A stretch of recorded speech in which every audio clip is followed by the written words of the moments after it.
Here's a question about managing salary expectations. Dear Lance, I'm the controller for a Canadian TSX-listed software company in Markham.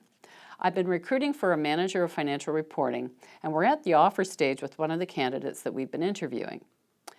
When we started interviewing this person, let's call him Steve, we told him that the salary range for this position was $100,000 to $110,000, plus a bonus of up to 10%.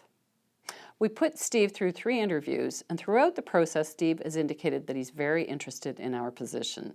Steve is currently making $90,000 plus bonus with his current employer, so we offered him a salary of $100,000. We assumed that Steve would be very happy with this offer, but to our surprise, he informed us that he wanted at least $105,000, or he was thinking of turning the offer down. Although Steve is qualified for this position, he is on the junior side of what we're looking for, and we think that $100,000 is a fair offer. What do you think we should do?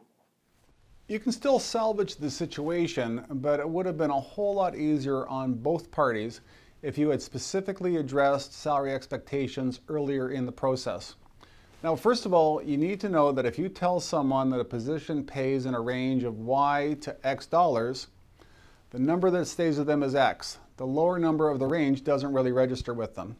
So in your situation, Steve assumed that since you were willing to pay up to $110,000, that you were willing to pay him up to $110,000.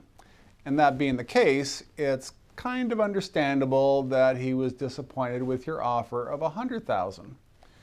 If Steve came into the process knowing that your salary range was $100,000 to $110,000, you should have explained to him that while he may have been qualified for the position, in terms of actual experience, he was on the low end of your range.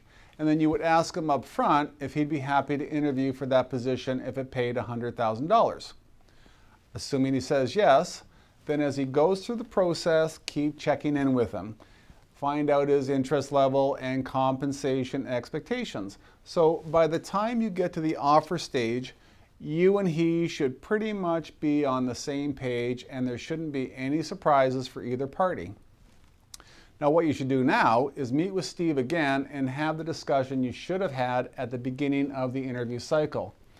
Explain to him that as much as you want to hire him, in order for you to pay him more than $100,000, he would have to have quite a bit more experience in order to justify it. And you may also point out that paying someone with Steve's experience $105,000 would put him out of parity with other people in your organization who are at a similar level of experience and qualifications.